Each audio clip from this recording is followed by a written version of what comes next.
welcome to the God is a Geek podcast. My name is Adam Kirk, excited to be here as ever as we approach the 300th episode, although not really, that number doesn't mean anything, but I am joined as ever by Chris. Konnichiwa! Christopher White, excuse me. Oh, for God's sake! Christopher White. Alright. It's called a pregnant pause, Chris. Okay. How's it going? Hi, Chris. Yeah. You alright, mate? Yeah. Listen, I called this off. I called a truce. You didn't have any of it. It's not my fault. Well, you said you weren't going to do it, so I just thought that was it. And then I came in with that because it was going to talk about Yakuza, and then fucked it. We've all Such a Mickey Mouse operation. Your first mistake was to trust me. I know. You've already heard Gary Bailey. Gary, you all right? I'm very good, thank you. And Adam Carroll is here as well, as every week, and he remained calm throughout that introduction, especially being the one that says introductions are bad, didn't you, Adam? Well, look, I just stay professional. That's just the way it is. Well, someo's got to, mate. Someone's got to. Someone's got to. A little bit One in less. four ain't that. yeah, it's true. That ratio is all right. A little bit less to talk about this week, he says, worryingly, but not really, because there's lots of games coming out. Like it's a really mad period because for January we've just had an awful lot of games. I'm not going to talk about Bayonetta 2 anymore this week because I did it in a preview sense last week, and like the review will be up, blah blah blah blah. Mm-hmm. But that doesn't mean we can't preview some games, does it? No, it doesn't. No. It was to the listeners, Chris. Come on. And we're gonna start. We're gonna start by talking to Adam Carroll. Yeah. Because he's played a game I reckon at least, including himself, 3, if not 4 of us are interested in it. Because you went. I mean, I've got to say this, to a castle. You went to a castle. Yeah. For some reason, to a castle to play Ni No Kuni 2 Revenant Kingdom. Mm-hmm. Did you not? Oh, man. Look, let's just give 2 minutes to this castle situation, okay? By all means. I went there. Hever Castle, okay? Okay. I couldn't believe what... Where is that, for those who won't know? Because I can't remember. Why'd you put that out there? Why'd you ask me that question? It's a castle! It's sort of Londonish, right? Right, I think Kent. I think. Sure. Okay, we'll just go with that for now. No need to call me names. But I'll you carry on. I'll Google it. That's and I'll cut this bit out so they don't know. Good man yourself. Sure. Kent, you're right. Where's Kent? Hang on. Carry on. Okay, so I went to Hever Castle, and in Kent. Is it in Kent? Would you fucking... Yeah, which would you believe? And I've just remembered this. Sorry, Am I right? I've just remembered. Am I right? It's a Kent. This is a county in southeastern England, and this is also just coming to me now. This is another podcast at this point, isn't it, Adam? Pretty much. In the city of Canterbury Cathedral has a 1,400-year-old history and features a Romanesque crypt and medieval stained glass. Did you see any of that at Hever Castle? Yeah, a bit.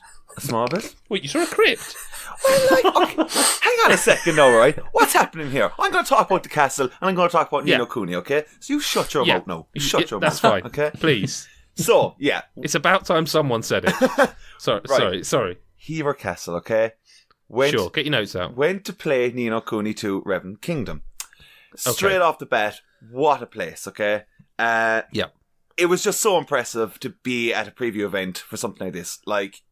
It just suited the game, and I think I heard people say that they did a similar thing for The Witcher 3. They did, but I think it was in Scotland, and we weren't invited. But that's hey, no bitterness Harsh. Here.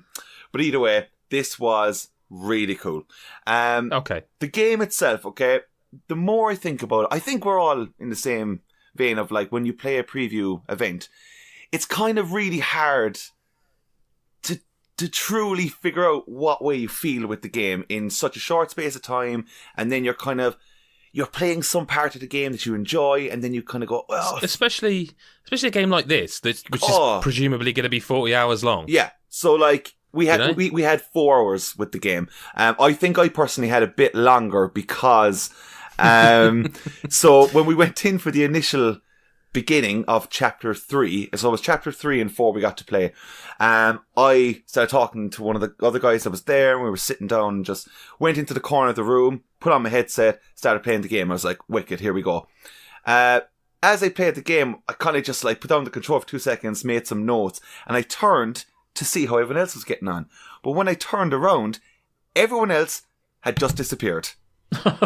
The entire room was empty, right? And I just kind of went, what's going on? So I turned to the guy that was next to me and I just went, I goes, here, where's everyone gone? And he was just, oh, geez, I don't know, I didn't see anyone leave.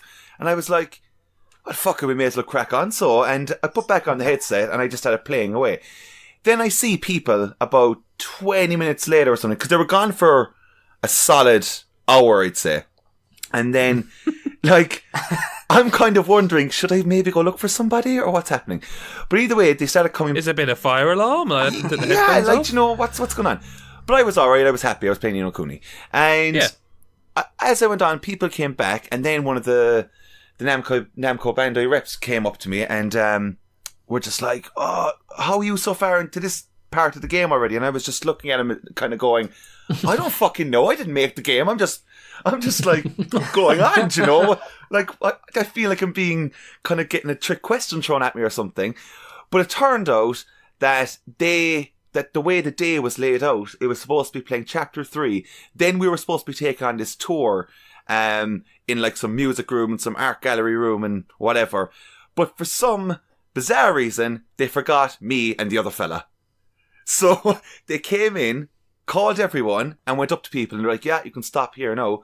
And took everyone out. And when they were having the tour, they noticed that 2 people were missing. And then they went, are we missing 2 people? And then everyone else was kind of going, I don't know, like, 'cause we don't really know anyone. Like, you know, we're just here.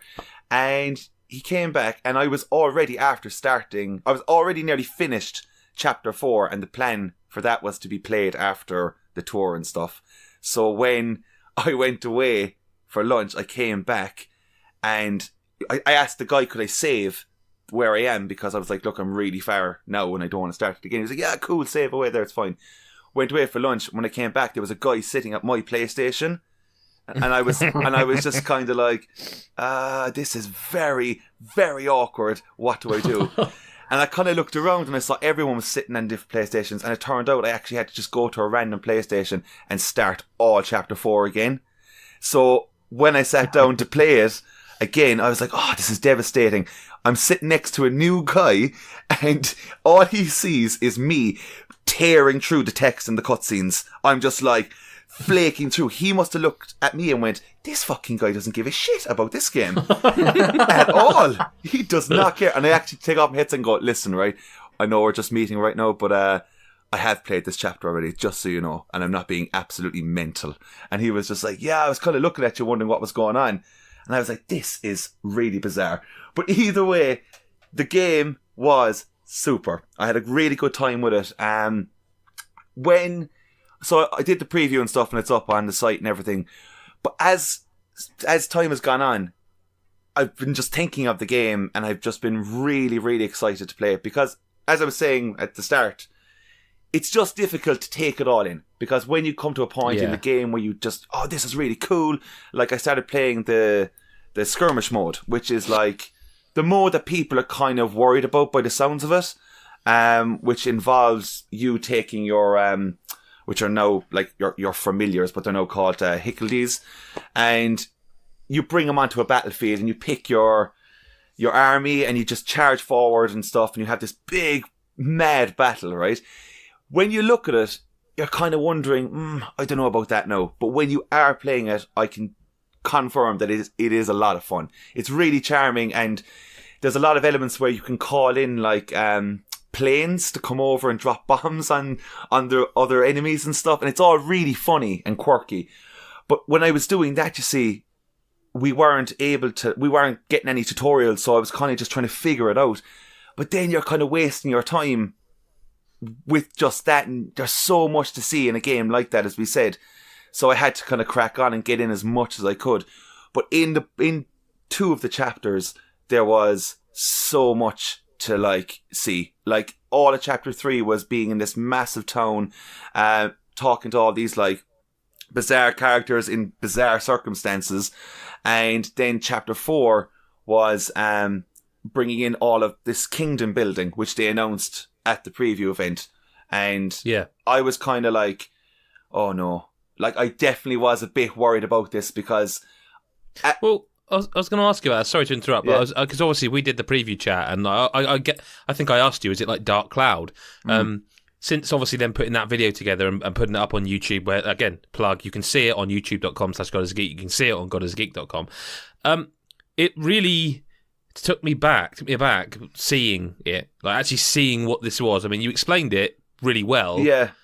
But seeing it, it's like, oh wow, this really is like a whole kingdom building thing with like resource management and stuff. And it's like this, the more I watched of the preview footage, the more I realised that yes, this is definitely Ni No Kuni 2. You know, it's definitely got the same look, which is bizarre to me because, as you say in the video, like Studio Ghibli aren't involved, yet it's like the thing they do is the look, which is still there, but yet the thing they don't have such an involvement in, the gameplay, seems to be like totally...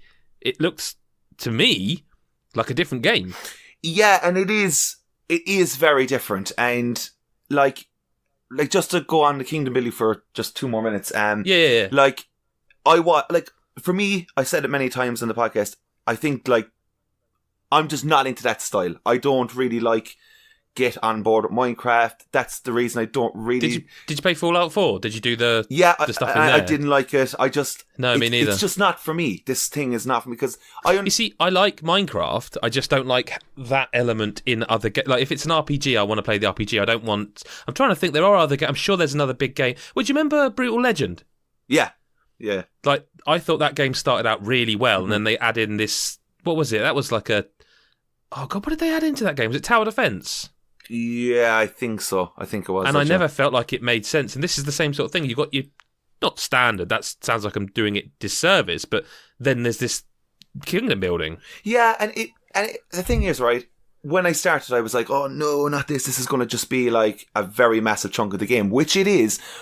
But it's very quick. It's you don't spend a whole pile of time just on that. It's not like Mother Base or something like that, you know. It doesn't really take that long. Like, when you pick a building, it instantly, if you have the resources and stuff, it'll instantly just build, and then you just have to go off and do some side quests and get the people to work in that particular building that might be good at making weapons and stuff like that. And you assign all different people. It's really straightforward, and once again, it just adds a massive element to the story. And I was saying that in the preview, and that's where this game truly shined for me, is within its story and the protagonist, Evan.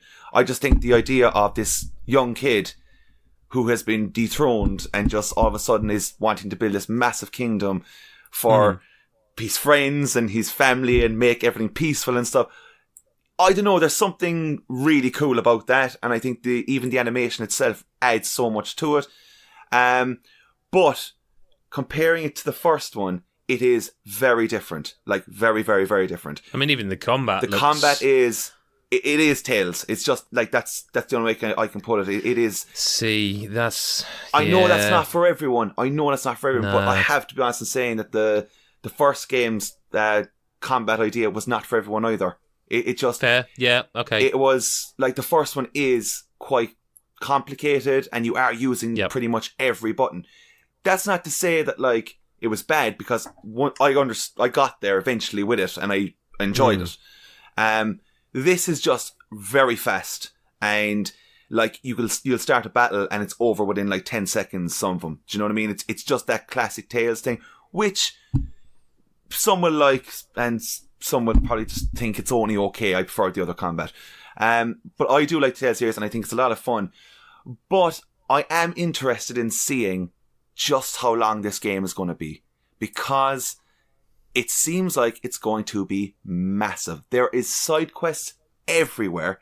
I saw a story. I don't want to misattribute it, but I think it was Trusted Reviews. Okay. I think, and I know Jordan from Trusted Reviews was at the event. Yeah. But I think they, again, if I apologise if I'm allocating this to the wrong side, I think they've got a story that says an interview somewhere has said it's upwards of 40 to 80.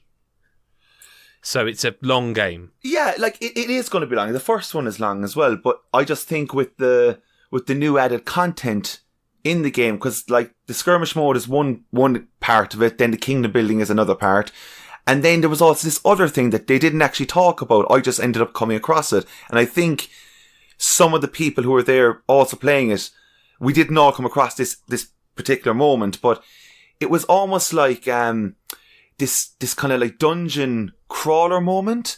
So I came across this NPC and it was a quest that was given to me, but I had to go into this weird door, this magical door, and it led me into what I can describe as something quite similar to Persona, where you're going up in levels, and the longer you stay in there, the harder the enemies get. But if you take the risk of staying in there, the rewards are really good, apparently. Like, you get orbs and massive gear stuff, I imagine. But it was just another thing that was added in, and I was kind of like, wow, this is kind of overwhelming, but I do enjoy, like, obviously there's so much content going into it, but I didn't find anything wrong or lacking out of even the first one, because the first game doesn't have that much stuff at all. Like, it was a straight up get your familiars, and you had your story, and it was all just very charming, and that was it. A really good new JRPG came on the scene. This does seem really good, but it is just hard to wrap it all up, obviously, in 4 hours. And I think the general consensus was that for everyone was kind of like, yeah, it's really cool, but I think everyone did come away going, there's a lot to it. And it was like, yeah. And I really do, like, I'm really glad that there is a sequel for this. But I don't think that this is going to be something that everyone is going to see and go, oh, I need to get, like how Monster Hunter has done, you know? Like, majority of us here have all gotten Monster Hunter World for it's the first game we've all had of that series. Like, I can't see Ni No Kuni 2 being a game where people are like, I need to get that game. Well, there's actually a question we've got. We don't normally do correspondence here, but we've got. I used to go to the Geek Account to ask people about some of the games we are playing for preview and that. And one of them from Davey H at Dave and Watch. He actually said he's never played. Well, we'll come to the Yakuza bit, but he's never played Ni No Kuni. How friendly is the game to newcomers? Oh, well, like, this one is perfect for newcomers. It really is. It sounds like there's a lot, and there is a lot, but it's not daunting. And I think the combat is a massive help for this. Right. Because if I'm right in saying, I think this one is set 100 years after the first one. So, as far as I know, you don't have to play the first one. I don't think you do. There seems to be all different characters. There's all different characters. There's only a couple. Like, there's the town of Ding Dong Dell is apparently in there and stuff.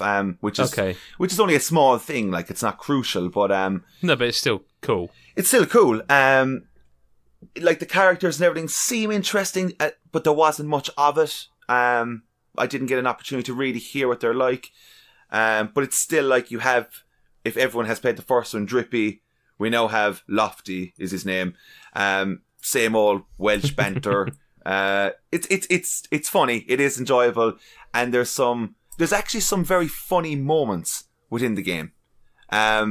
Certain things. There was one thing that actually happened in Chapter 3 that I won't spoil, but when the game does come out, if you do remember Chapter 3, and there was a certain thing that Lofty did, and it actually made me gag.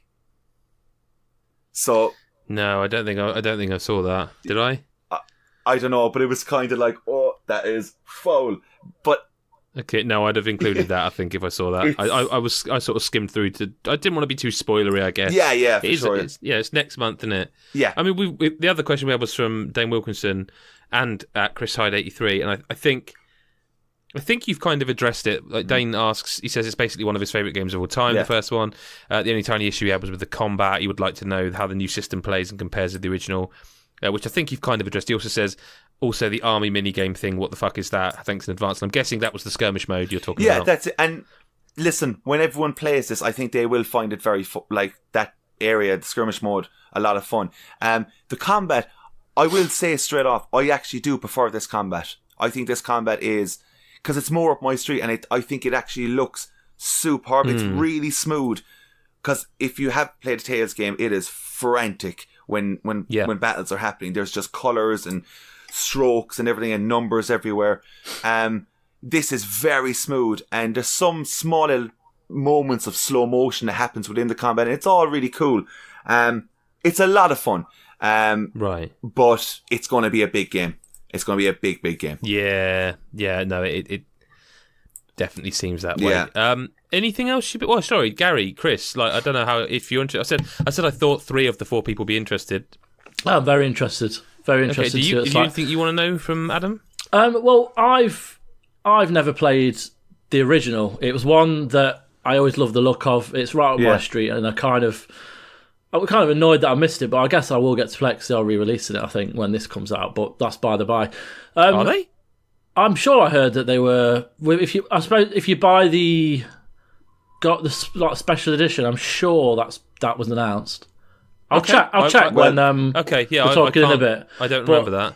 No, not specifically. I mean, I guess by the kind of your questions, like the overall gameplay. Like I don't know what the original gameplay was like, but I'm a big fan of like the Tales of series and stuff like that. So essentially, what is the kind of the core gameplay to it? Like how are the battles formed? Is it kind of like turn based or what? Like how does it work really? It's like it comes across like a hack and slash almost at times because it's like you have your heavy and light attacks, and then it's like I think you hold on R2 and it brings up your selection of spells, and then you see within the first Ni No Kuni when you had your familiars, you actually had to control them as well. It was it was really deep, that combat, and you kind of controlled everything, believe it or not, on the first one.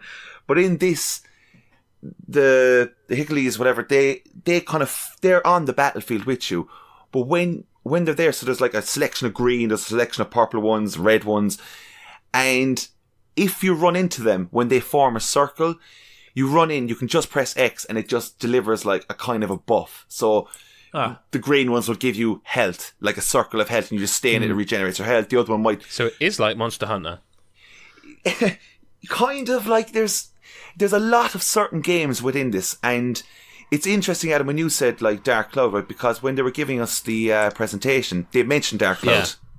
Really? Yeah, they actually did say, "Oh, if you remember Dark Cloud," made that? And they were like, "I can't remember who made that." They were on about that. Is it not the same studio? No, I don't think so. I thought I want to say it's Square or. I'm going to look that up. Yeah. This is we call this the Google episode.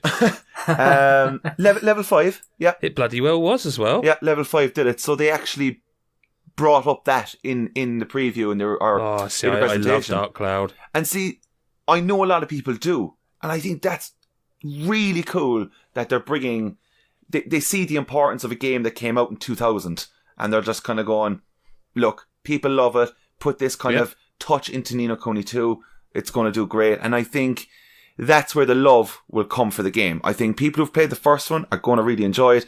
I think it is cool for newcomers. I highly, highly, highly recommend just to play the first one as well. Not because if you're going to play 2, but just because it's a great series. It's a really cool series. It's one of the most unique JRPGs, I think, of quite some time. Do you know, I think, like the whole animation and stuff and the music, everything is just so charming. Like, that's all I can ever say about Ni No Kuni half the time is that it's so charming.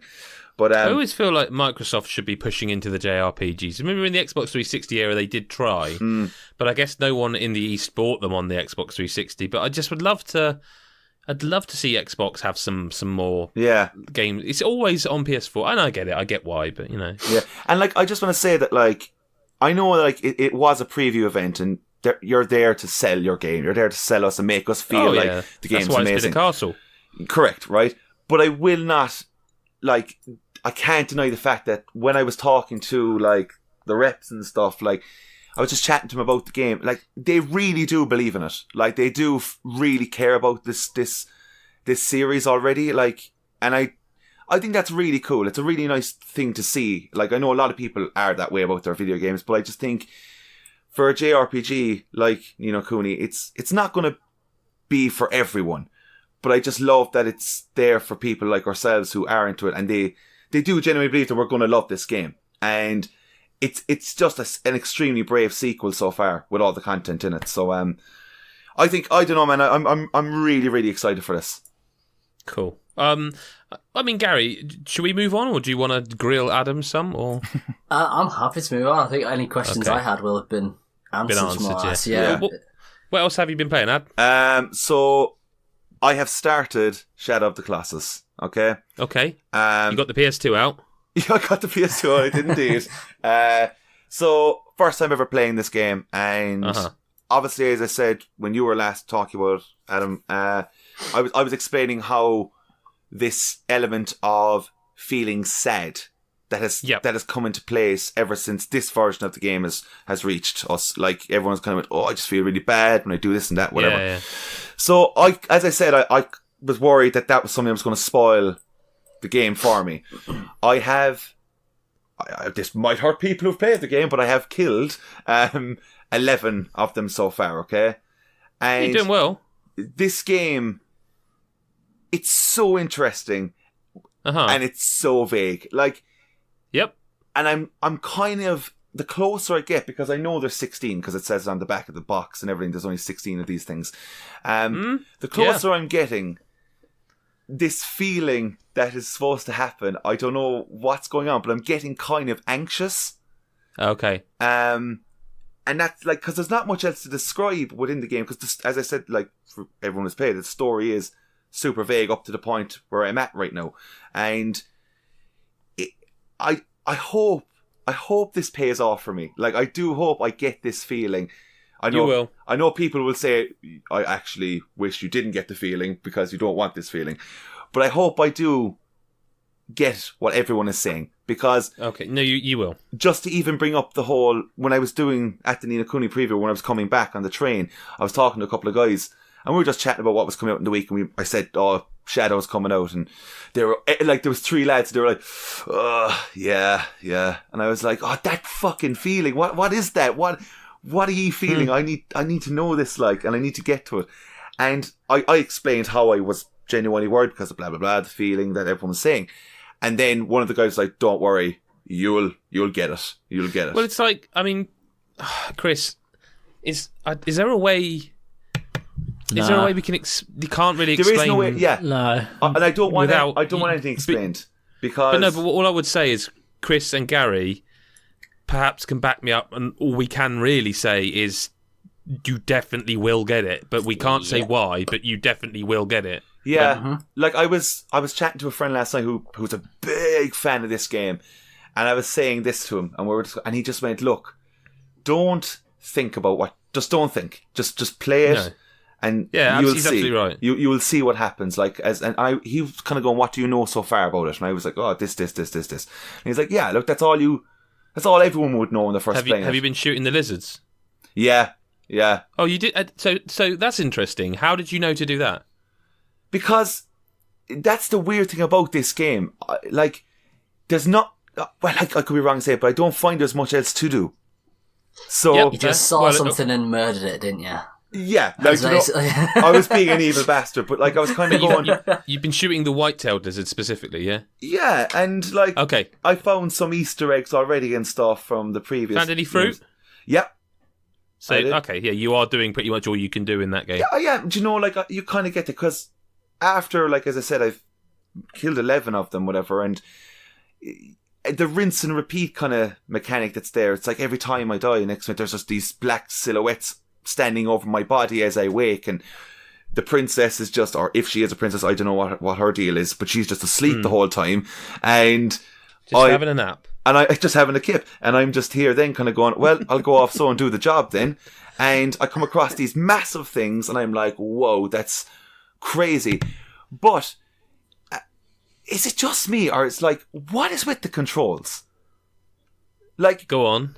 So, I mean, like, I have it down now. Like, I kind of get it, but like, there's such a weird weight. What button do you press for jump?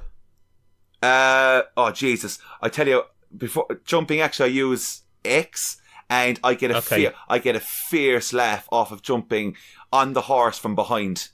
Because he just absolutely planks himself in his arse, and he's just like, planks himself on his ass. I just wanted to be sure that you were using the new controls, not... So I just, they're just the controls that are there, right? But I will say, one of the most awkward buttons to put away your sword ever. Like, to put away your sword, it is, I think it's up on the D-pad, but it's really strange because if you're running... I have to use my right hand to go over the D-pad and press up because you're kind of controlling him on the horse and stuff. It's a bit strange to explain, but some people might get what I'm on about. But, they've improved them, but there's only so far they've gone with them. Yeah. Don't get me wrong. This game runs far better than The Last Guardian. That's definitely had to get that in there. Just had to get a little massively. I'm really like. There's something about a game like this, and you're just kind of going, what? Like it's just pure mystery and pure like.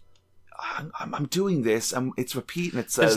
There's not really enough games like this. There's not. No. I think that's why people are so gone on this version of it, because those people who played it 10 years ago, again, like there are games like it. There are games that definitely do the kind of look. I mean, look to an extent. Well, no, not to an extent. Absolutely, Dark Souls and Bloodborne do this. Mm-hmm. Like you have to eke out. You know, you have to seek out the knowledge. Yeah. But in terms of like a massive first-party published game like this is a Sony exclusive. Not many games just say, you want to know more? Explore. Learn, and read, understand, explore. Zelda does it. I guess that's the other comparison I would make. But because that's a Zelda game, you already know, I'm Link, save the princess, kill Ganon. Like, you already know that because it's a Zelda game. Yeah. But everything apart from that is similar. Like you want to learn, go find it. Knowledge is the reward. Yeah, and like, it's just so unusual. But I have to say, just to speak about the visuals for 2 seconds, okay? Yeah. Like as I said, there was people saying, "Oh, it's the best looking game on the PS4," right? And you definitely, Adam, went straight away. It's not. It's not. And it's not. It isn't. But my God. At times, does it look incredible? Oh, artistically, it's beautiful. There's one particular area, and I bet you'll know exactly what I'm talking about. It's the bridge that's made of like just stones. Yeah, okay. When you go over it, the camera pans back, and then you see to your right just a load of waterfalls. Yeah, and it's just like. My girlfriend was here earlier on. I went through it and she just looked at it and she was like, Jesus, that kind of looks like Lord of the Rings or Game of Thrones or something like that, when it just pans back that far. Like, because I've played the beginning of the first or the beginning of the PS2 version. I remember it just being very dark and stuff and hard to kind of navigate when I was on top of anything, I was like, I can't really see. It's just it's such a massive improvement. And obviously, it pays off because they know that people care about this game so much, and I can only imagine that like major fans of the game must be so over the moon. I think like this game is like held in people's hearts like to some size, and I think in order to get this kind of version of it for an incredibly good price as well, like it is a great little thing. But I'm looking forward to like seeing, because I think in the next week I'll definitely be after finishing it. And then it'll be a different story. Oh, yeah, you will. It'll be a different story then. But yeah, so far it is really good. But have you just, it's kind of off as a tangent, but it does relate. Have you ever seen a film called Reign Over Me? No. With Adam Sandler? No, but I know of it. So, right, so basically it's a full-on drama. It's not a laugh in sight. But basically, Adam Sandler is like he's on his own after something's happened to him. You don't know what it is, and he goes and finds his old roommate from like college, played by Don Cheadle. And basically, one of the things that he does, Adam Sandler, is to kind of take himself away from what happened to his family, is play Shadow of the Colossus. Like in a mainstream kind of Hollywood film, he plays Shadow of the Colossus, and he talks about Shadow of the Colossus in it. So it's not like kind of amazing. It's not like in the background he's just playing it and no one says anything. It's he So I just if you ever get a chance to see it, it's a really good film as well. But yeah, it's weird. But yeah, I just thought I'd mention it. Can I just ask a question though? What do you think this right? Like I only found out last night the name of the main character. Okay, Wanda. Yeah. Now, that has not been said. I don't know if it will be said, but it has not been said, right? Right. Do you think, like, that is a really mad, interesting kind of thing to do in game development? Like, because I always wonder, like, what is the point? Like, is well, that's what I was going to say. It's a bit inconsequential, isn't there? Is there any reason, knowing the kid's name is Wanda? Well, wasn't that the original title? Was like Wanda and the Colossus. It might have been. I mean, so it's probably just it's carried over. But I mean, I think any good story, it gives characters names even when it doesn't need to. I mean, here's one for you. Even when it uses them.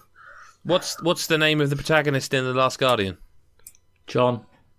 I don't know, because I can only remember that bollocks Trico. Trico, yeah, but that's what I'm saying. Like, it's just as you say it. Yeah.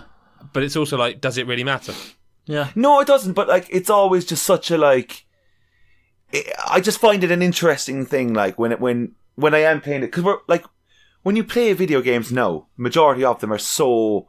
There's so much just stuff being thrown at you all the time, like everything, that when you do come down to just playing something like this, you almost feel unprepared. Like, I actually feel unprepared when I'm playing the game. I'm like kind of going out there and I'm like, I just have this sword and I have this bow and arrow. But that's kind of what I was saying. Like, you know, given that this is over 10 years old, it's quite amazing how it still feels new and different. Yeah. It's kind of alarming that it feels so different 10 years later, that there's no one realised you can, like, become beloved if you make a game that requires a bit more of the player than to just run and hit a button to jump. You know, I'm not having a go at those games, because like we all heard my Mario discussion on the Game of the Year pod. So there's definitely that's the thing.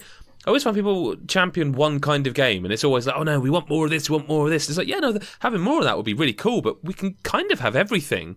Yeah. Like, the game, it's what always bugs me about when people try to pigeonhole games and make people believe that, no, we should do this, we should do that. Like, the thing about games is we can do anything. Like, there's the only bound to a video game is the imagination of the person making it.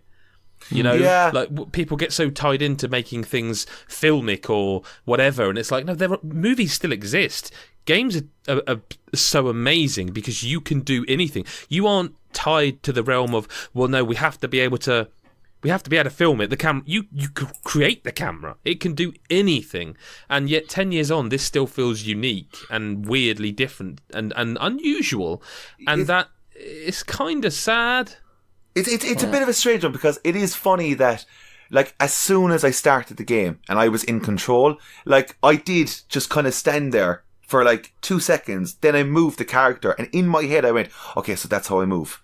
And I was like, because I'm so used to seeing press the left analog to move, like on the screen or something.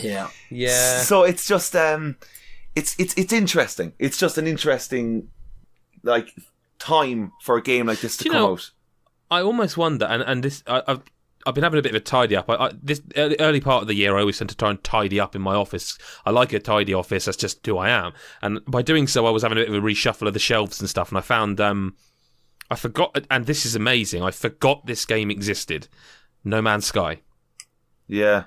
I forgot that game existed, and it's the press pack they sent out from Sony, and I like I say, it was tucked away. I'd forgotten it existed, and I pulled it out, and it's like, I looked in the opening, and there's the message from Sean Murray that I remember reading at the time, thinking, this almost sounds like he is expecting a Marmite game. I should one day read that out, but it very much sounds like he's very honest in it. He's like saying, I've seen people who have fallen in love with this game, you know, obsessively, like Minecraft, but I've also seen people who love Minecraft fall away from it and hate it. You know, he was very honest, almost to a fault. Maybe think I should install that game again and have a look at it, because it's been updated so much. But I wonder if that game is a bit like that. It sort of doesn't... You're in this enormous universe, and just kind of off you go then. And it was both not as freeing and too freeing, if you know what I mean. Like, people didn't know what they're supposed to do, and some people loved it. You know, I don't know. Look at Morrowind. Morrowind did that. It was just, okay, you're off this ship. You're in this place. Yeah. Go. You know, it didn't really tell you how to play or anything. It just went, go on. Well, I mean, Chris and I are going to be playing a game in Xbox Preview Program. We recently grabbed it, both of us, called Subnautica. Yes. And I'm really, really excited to look at this. But when I do look at videos of it and how it looks, I get the feeling of an underwater No Man's Sky. Yeah, I do. It looks very much like that. I don't want to play it. Yeah. I like the idea of it, but I'm terrified of. Have you got what's the name of what's that phobia? There's a really good Reddit on it that, as someone who loves it, I still find equally interesting. It's oh man, it's got a really weird name and I can't remember what it is. It's fear of like deep water. Can anyone? Yeah. That's what I've got. You've got it. Yeah, I mentioned it in the. I remember this. I don't remember that. You had a very thalassophobia. I told you about my experience as a kid, and I also mentioned it. Oh, you did. Sorry. In last night when I said we should do it because it would be interesting to see how I cope with it. Well, that honestly that proves exactly. Oh, this is terrible because like no one was part of our text conversation, but that shows you how tired I was last night. I have no memory of that while starting the download. But to wrap it back around a bit, like the idea. I love that idea. And I still think the reason No Man's Sky. Yes, there was a lot that went wrong with it, but the reason it excited me so much is because I love the idea of a game being able just saying. Go and explore. Well, it's kind of like, and that's what Zelda did. But isn't it just? It's an element of video games that like we don't really have anymore. Where you'd meet somebody and you just talk about two different experiences from the same game, and you're like, what? Like that's the thing with Breath of the Wild when I was playing it. Yeah. And I think Adam, for a solid year since that game came out, we still send each other a video going, look at this, and we're just like, what the? I'm like, how are people still discovering? Like also. And I don't want to name any sites because I think it's every site. And, we do tips and guides in that. The thing is the way it works nowadays. Like when Shadow came out, it was less, I don't even know, would it have been online media? I guess it would have been some, but it would have most certainly been more a case of magazines were the way games were covered. Yeah. And you couldn't really spend 20 pages... You'd have to publish a walkthrough, it would be a separate thing. Whereas now, the thing, I'm not going to go into depth because Adam hasn't finished it, but there is a new thing in Shadow for PS4 and it's coins. And if you collect, it's 79 of them, you get something. And it's like within, the game is out, that's already online. And not just YouTubers putting up, that's like games media websites.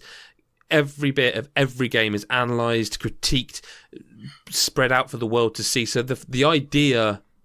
Like No Man's Sky again was a real anomaly in that respect because there was one preview event we didn't go to where people got to play it. There were bits and bobs of it in very early stages you got to play, but really when you got that game, it was kind of like we don't really know what this is. Yeah. Like I remember on the podcast, I would constantly be going, "What the hell is this game? Why are they not just saying here you go? This is..." And Ninja Theory's Hellblade was a bit like that as well. But the way games work,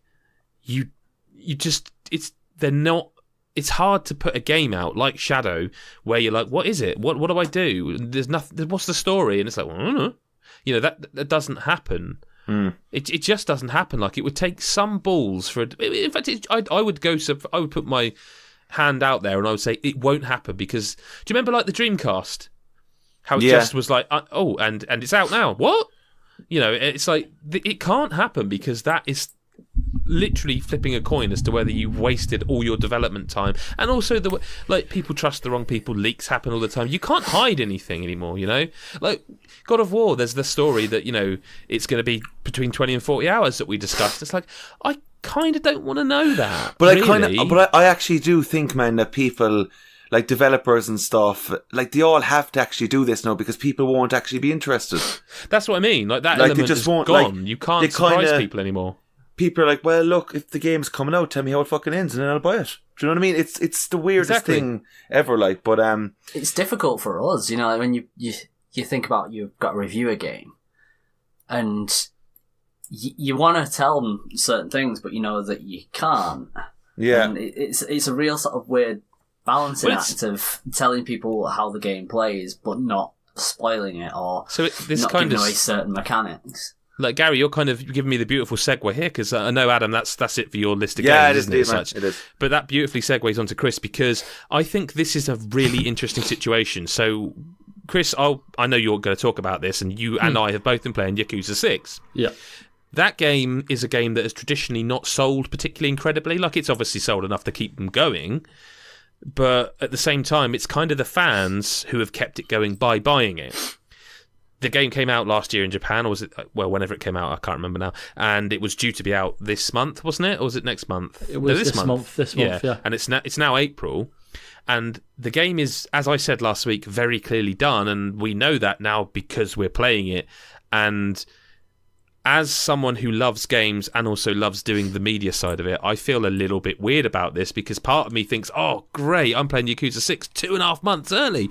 Part of me also kind of thinks, yeah, and they're letting us stream it and write about it, and like that means the game's done, and then why are the fans being made to wait 3 months? I feel really weird about this. It's a strange one. I mean, are we thinking now that it's to avoid other games? No, I would put money on it being they've done well enough in their financials that Sega have pushed this game to April to put it into the first quarter of next year's financials. Right. Okay. Yeah. And that's somehow worse to me. I could be completely wrong. I should say this is all me guessing. And don't get me wrong, I'm still so excited I get to play it, and I would play it regardless. But the idea you can just stream it. And people, I mean, I suppose if people wanted to buy it that much, they could import the Japanese version or whatever. I don't know. Chris, you've been playing it a lot more than I have. How is it? Fucking class. Spoil it. How does it end? Well, basically... Because I'm not going to buy it unless you tell me the ending. Yeah. No, it is amazing. I'm very, very happy that I've got it this early. And we can't talk too much about it, but what I will say is what I have played, it is... basically everything the series is known for, tweaked to perfection. Like it's ace. It's so good. The combat feels a lot tighter. It's just kind of it feels like it's been modernized in a weird way. Like which is what I was hoping for, to be fair. Yeah, and there is the same kind of attacks and the same kind of small combos between your square and your triangle and so forth, but there's a load of progression. But the way it starts off feeling very modernised is by the way your tutorial happens, and it's through a mobile phone, and it even jokes on your mobile phone that they're like, well, we're in 20, because it was originally 2016 it was releasing. Yeah, that's when the game's set, isn't it? Yeah, and he says, well, we're in 2016 now, so you've got a mobile phone. And basically, any tips that come through your phone, or any news bulletins that come through, or battle tips, or anything like that, you can respond to the message with an emoji. And if you respond with a smiley face, it'll be like, oh, I'm glad you're happy. Or if you respond with an angry face, they're like, oh, fuck you. But they don't say, obviously.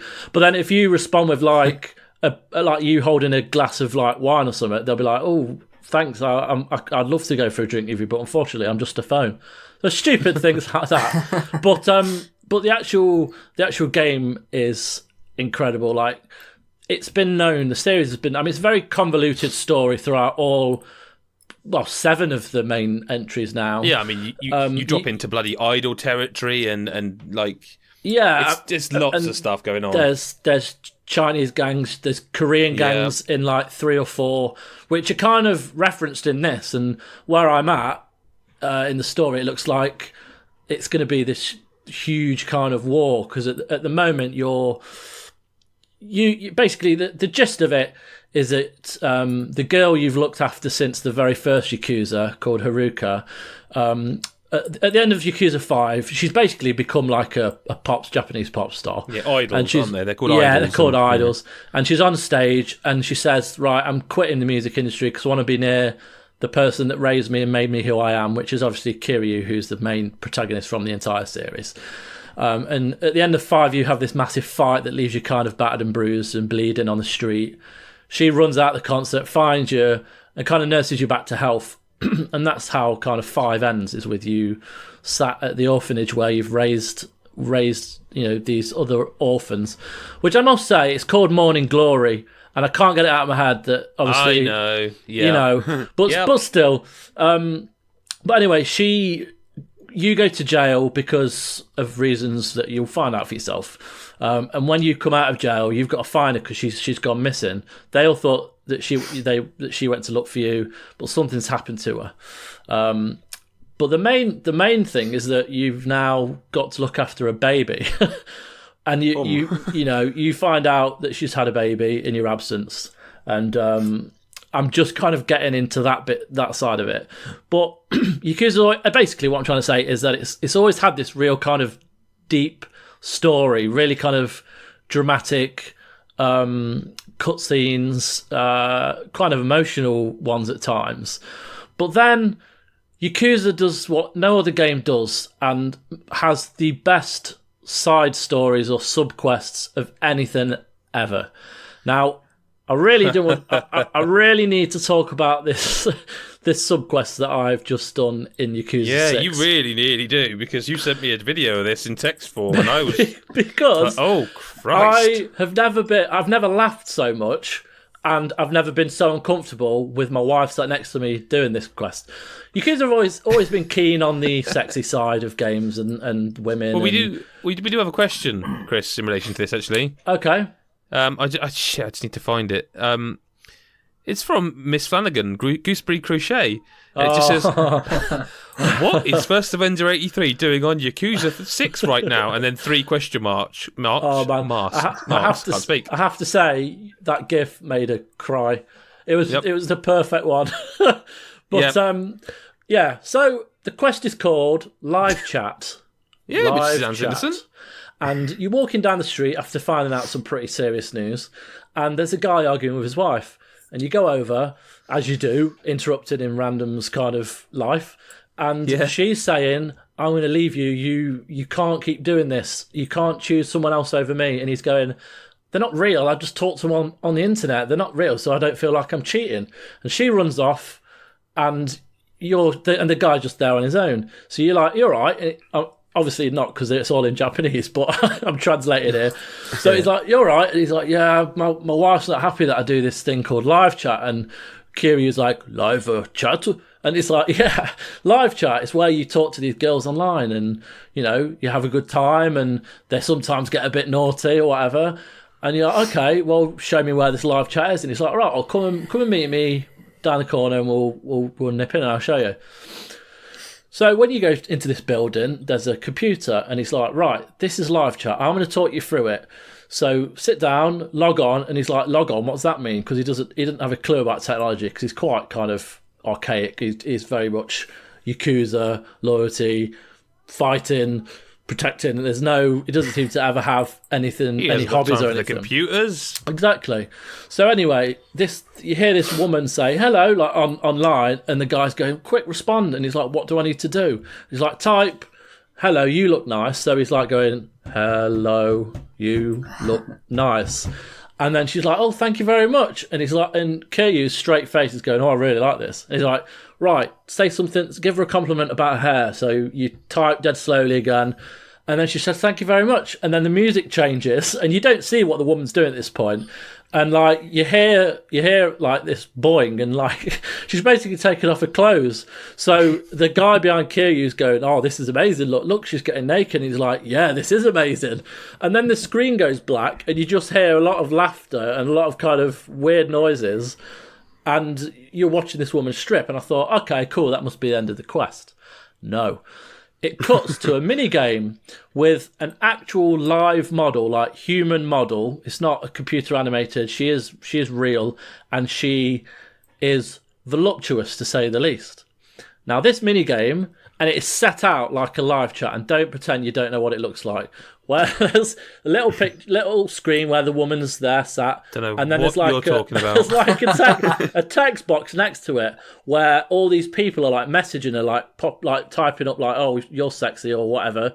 And there's like loads of different people, and then your mini game is, to each letter you're about to type is a button prompt, so a square, triangle, circle. Oh, is that what it was? Yeah, okay. So it starts off like where you press square, square, square, square, square, cross, cross, cross, triangle. And it'll be like something like, "Yes, you do look nice." Anyway, obviously it gets progressively harder. Well, as does the typing. And essentially, it gets to the point where she's like, "Oh, you want to see me naked? You want to massage my naked body?" And I'm feeling really uncomfortable here, because I'm like thinking, "Nah, they're not going to go there." And then like you're like typing it's really fucking messed up shit, and then it gets to a point where it like buffs, and I'm thinking, that must be the end. No, it's not the end. She takes off her jacket and she's wearing this tiny swimsuit, and she's writhing around and she's moaning. Like, sexy moaning, weird sexual kind of. Thank you for clarifying. Yeah. And then they're like, "Oh, do you want to rub my body?" And you type it in, and it's like your typing's getting a lot faster. And then she kind of stops grinding, rubs her Babylons, and kind of. And then it just kind of. You've just given me about 8 titles for this episode. This is impossible. And then it just kind of stops, and then the screen goes back, and that's the mini game, and it's the most oddest thing I've ever done in a game. And yet the most right.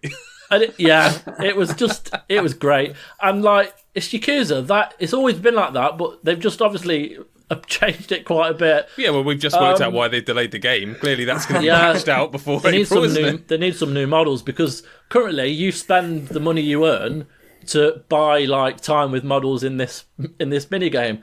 So there's two you could talk to. I just did the one. But they might, fuck knows, they might add more or whatever. But it's just, and I feel like I've talked about that far too much. But the game itself, there's not a lot I can say because it's very story based. But what I can say is that they're leading up to something really, really big. And if you have followed the story and you do know about the different clans that have kind of challenged Kiryu and the Yakuza in the series, and you know like who Mad Dog is, and you know where he is now, where he is kind of part of the Tojo clan, and he, in a roundabout way, is there for Kiryu. And obviously they had that beef in Zero and stuff. So it's just, if you love the game, even if you have never played the games, I feel it's still very accessible because the tutorials. You've just beat me to it. That's a question. That's what David Hollis was asking. He said again because he was asking about both games. Never played either series, so how friendly are both games? I was just going to say that also. There's like what do they call it? Memories on the main menu when you start the game. Yeah, where you can literally go through static images and the story tells you about every one of the games 1 through 5. I mean, even the very first, like, I mean, the Yakuza are heavily cutscene, like they always have. But the cutscene for the first like 20-30 minutes is basically the end of 5. I thought it was. I couldn't tell because I hadn't played 5. Yeah, it's the end of 5. But I found it quite funny because like a lot of those sort of, how would you describe them? Those little ways they sum up each game, you could probably compress that into about 2 games. It's like it's kind of bollocks. Like the things I love about Yakuza that we can't talk too much about the prologue. I think I'm not entirely sure. I'd have to check, but there's certainly an element of this in the prologue that I think I've always loved about Yakuza is that Kiryu is just an unstoppable badass. And yet people still treat him like a little piece of shit. And I kind of love that he's absolutely proven himself to be able to. He could walk around town completely naked and you would not mess with him. Like, Kiryu is a beast. And yet people are still like, hey, you little bitch, I'm going to fuck you up. It's like, mate, you're not. You're absolutely... even if this wasn't a game, you're not. Trust me. You are going to go home with your teeth in your hands. Like, and he does. And I just love how they... Most games, it would be like, oh, this is ridiculous. You've got to address this. How do they all think they can do it still? But in this, is like, no, please don't. Please don't address that. Please allow everyone to treat him like a little bitch still while he just... do you know what I mean? Yeah. There's that. It's still daft. And I kind of, as much as the live chat is probably a bit distasteful, and like, let's be honest, you would expect that not to be in a game in 2018. In some ways, I'm kind of glad that the developers are... This is the game, like, because there's been stuff like that before. Like, is it Kiwami or I think it's Zero?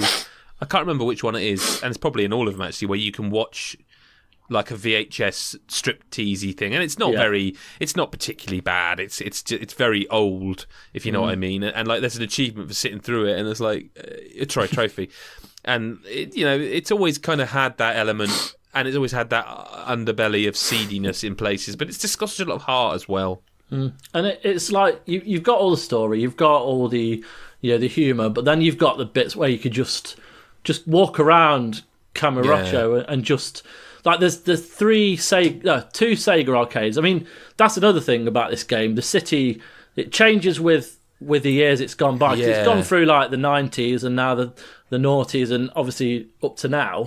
The cities, it's always kind of looked the same, but you do see different kind of architectural differences, and it feels like a modernisation of Japan. Like you've gone through it with the series, and but there's always these Sega arcades, and now they've got like tons of games, like tons of old Mega Drive games and all sorts. Like Super Hang-On's back from like Master System days, I think. Outrun, is it Fantasy Island? Is that one? Might be. I'm really not very far into this. Sounds like something that'd be in this game. Yeah, and Virtua Fighter 5, Puyo is in there, and it's just you could just like. I remember on Yakuza 0, I just spent a good 3 hours in one of those arcades once, like picking the the toy grabber machines, and it's just I just love it, and I wish more people played it and saw it, and just gave it a chance, because they've both been and like talked about in the Game of the Year podcasts, and we love them a lot, and I think if more people gave them a chance, they'd adore them, because they're very easy to play. They're not too difficult. The combat is pretty straightforward. Well, they've even updated this one, like in terms of like it's a little bit less archaic. Like if you get into it's not like this is a fight scene. It's like you can just run away and they'll keep chasing you. You can go in buildings now without load screens and stuff. Like there's a lot to it. Yeah, no, you're right. And just another little kind of change that they've done to bring it to now. It sounds silly, but in all the other Yakuza games, you had to find a phone box to save the game. Yeah, which is mental. Like now, you can save it in the pause menu, like straight away, like just from wherever you are, it saves. Yeah. Man, Yakuza 6 is great so far. I can't wait to get into this. Like I've had a very busy week that I haven't played an awful lot, but I can't wait to really get stuck into this. Have you played anything else, Chris? Yeah, I played one other game, and unfortunately, it wasn't Monster Hunter. I feel very kind of, I don't know, I miss it. Yeah, I'm the kind same, of having man. withdrawal symptoms. Yeah. But I have played a little game called Assemblance on the Xbox, and it was previously on PC, I believe. It's coming to Xbox now. I've never heard of this one. I'm interested me neither. To hear what it is. Well, PJ O'Reilly reviewed it for us on PC, gave it 4.5 out of 10. Yeah, well, he's got a point. I played 20 minutes of it, and I was like, he's got a point. Bye. The story, initially. It seemed quite clever, and it felt like a mix of like Portal and Black Mirror. I mean, that was what I read online when I was trying to find out what it was. Is that it was like very much like a Black Mirror-y. I suppose everything's going to be compared to that now, but it had that kind of technology kind of influence to it, where that plays like a main part of the game. But essentially, you're in this kind of chamber with a computer screen in front of you, like an old monitor, and there's a voice on the speakers, and it's like the AI of this complex. And the first question it says is, "How are you feeling today?" And you click it, and you've got a choice of like good, not good, confused, angry, and confused, and you pick whatever you want, and then it'll respond to that, and it'll say, "Right, well, let's see if you can remember where you are and what's going on," and so it brings you up with this like memory that you can choose, because essentially it's about this machine that's got the ability to collect memories and send people back into their memories, that kind of thing. So kind of like the reversal of Eternal Sunshine of the Spotless Mind. So the first memory is like a little woodland area. It's very small, but there's not a lot there. Then it tells you to leave it, and then you get a choice to go into this other one, which is like your work office. And you can go into your work office and try and see there's things to kind of click on and whatnot, like a tape player or a TV screen. And when you zoom into certain things, it will you've solved the puzzle, and certain things you have to zoom in onto, like a clock, and it changes time and moves time in that office. So things have moved, or there's extra bits of paper on the desk, or there's a message on the computer screen, that kind of thing. And the third room is your home, and you kind of start to learn about what's going on, who you are. Your wife pops up a bit. You don't know a lot about her, but it kind of gives you a bit to go on. Now, when it starts off, the first 20 minutes are quite smart, and you kind of think, oh, this could be quite good.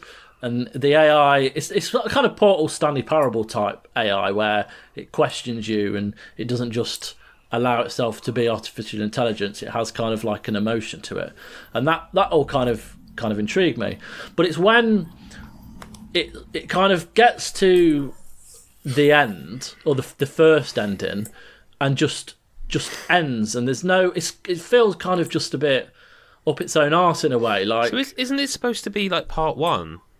Yes, it is. Yeah, it is supposed to be part one, but there's 4 different endings, and essentially the first 2 are relatively easy to get because once you complete it, the screen goes and it goes back to the main menu and it says continue or restart, and by clicking continue you go back into the game where you left off, and you can go back through these 3 memories and find some more clues, and it's a bit ridiculous, like the difficulty of how to do that. But what that kind of point, and the reason I want to talk about this is the very last memory, which is they're in different colours. There's the green, the blue, and the white shift. Now, there's no indication in this game which tells you how to do this, and it's fucking ridiculous. So, can you remember PT? And the very kind of end is where you have to go on YouTube, watch this video with Hideo Kojima in, and then when he says something, you hold that into your PlayStation 4's mic, and it hears it, so that allows you to go to the front door and leave. That's mental. No one's ever going to know how to do that unless you're told. Very similar here. Basically, in the house you have to go into, and at 1 minute in, you have to open a drawer, which is by the sofa. Then you wait until the clock on the right gets to like 9:20, so you have to wait for another minute, but it's not a minute, it's like 1 minute 3 seconds. It has to be very specific. When that changes, you have 18 seconds to walk into your bedroom, stare at a hole in the wall, zoom in, and if you don't zoom in correctly after 18 seconds, the ending, which I won't say, happens, and you complete that memory. Like, what's the point? Why is that? It's not accessible. It's pointless. It's not smart. Like, I don't want to go online and look at guides for games. I want to play a game and finish it myself. I don't mind games being difficult, but there's no logic to that. I just find it a bit pointless. So I would agree with PJ at this point. Like, I wasn't impressed at all. It just let it down. So yeah. Well, that's a shame. It doesn't sound like I want to play this.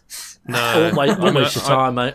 I played like, I'd say 10-20 minutes, and it just, I'll be honest with you, the movement speed immediately was like, nah, not for me. It's worse than Rapture. It's worse than Rapture. Oh, it's way slower than Rapture. I know Mr. Carroll went me to. I'm absolutely out of that. So, yeah. Anything else you've been playing?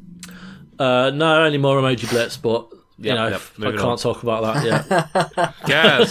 Gaz, quickly help us. What have you been playing, sir?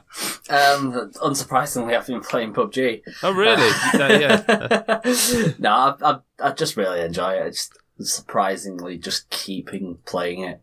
I think you keep saying that you're playing this every week because I can't play it. Yeah. I'll keep mentioning it until you buy it, basically. Yeah. Until you buy yourself an Xbox or whatever, Yeah. Yeah. You'd in good conscience have this man buy an Xbox. What, for PUBG? For one game. Yeah. Okay. Fuck it. Yeah. Buy it. Okay, no, fair enough. No, your opinions. Yeah, but I'll get to play Gears 4, then you see. I am a bit surprised, Adam, knowing how much he loves games, full stop, that he hasn't got an Xbox just because it's another games console with some games he hasn't got, if you know what I mean. Well, it's just I don't want to say he, you're right there. You, I'm talking to you. Sorry, Adam. Yeah. I mean, is there a reason you've not got an Xbox? Is it like you no interest in those games yet? It's not even that. I just feel that like all the exclusives were on the PS4 that I want, and I was kind of like, yeah, cool. Like, I want to play Gears 4, and I want to play Forza Horizon. I would have thought you'd be all about Quantum Break. Like, I'd give it a go, but fuck it, like, better than doing it. So, like, I'll get one eventually, like, but at the moment, it's still a console that I'm always like, don't really feel like I need it yet. But PUBG now is another edition. Like, it's the third game only, though. That you can pick them up quite cheap now, I think. Oh, yeah, man. They are cheap. But, like, I just don't have space for these consoles either. Like, okay. There's part of that as well.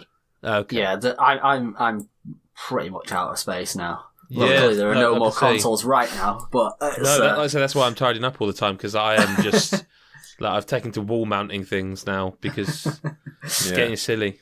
Yep. What else, Gaz? What else? What that isn't PUBG? Let's get you away from your obsession. Yeah. Have you played Emotion Blitz at all? I don't. Funny enough, I don't have any interest in that. Just play it for like 5 minutes. That's all I ask. Just play it. Download and play it. I've got one of our Nick, who's a Patreon who follows us. He heard the podcast and now he's playing it and obsessed with it. So, well, I think you owe an apology then, really. Oh no, I don't. He owes me his life. Bless you. Don't be pushing this on us. You know, this filth. Can't judge it without playing. I'm currently downloading it. I'm gone. Oh, wow. Good lad. Thank you. And if you don't like it, fair enough. You know, I'll give you a $5. Chris, don't worry. I'll be back next year or next week, and I'll be saying next year. That's how good it is. Straight down that rabbit hole. I suspect it's not. I suspect not. Well, we'll see. We'll see. But yes, I've been playing Hunt Showdown, which is Crytek's newest game. Yeah. Which, it's one of those things where I vaguely remember hearing about it. I don't. I've no memory at all. No, it's an odd one, because it's kind of like a monster hunting game. Oh. But with a PvP twist to it. Oh. Because you can play either solo or in like a group, and basically you've just got this big open map.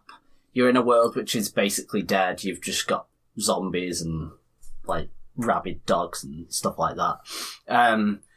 And you've got this, like, I forget what it's actually called. It's kind of like a dark sight kind of thing. Basically, you press the button, the screen goes dark, and you get little orbs of light in various places.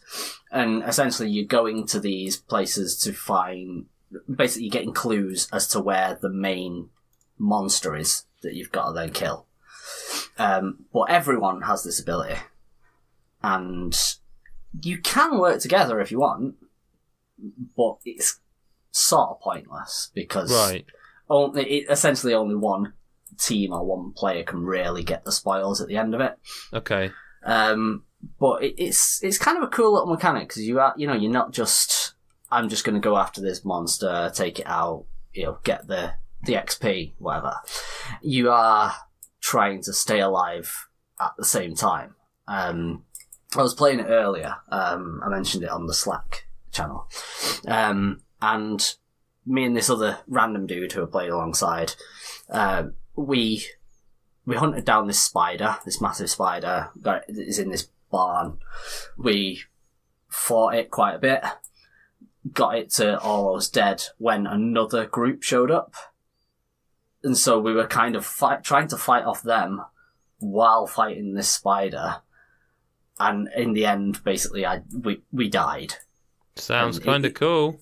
It's a very interesting idea, but I don't know if it's when got you legs, think about you know it as well. Like the title of the game, now you've described it, is quite literal, isn't it? Yeah, very much. I'd never really thought of it like that. I just think, weird name for a game. Oh, no, it's that because that's exactly what it is. Yeah, I mean, the only issue I really have so far is, well, not the only issue. One issue is it's the optimization's terrible. But yeah, I mean, it's early access, isn't it? Yeah, it's early access. I mean, as far as I'm aware, it's not actually available in early access. It's just it's like certain sites. By the time people hear this, I think it's coming out around Valentine's. I think. Right. Okay. Well, in early access.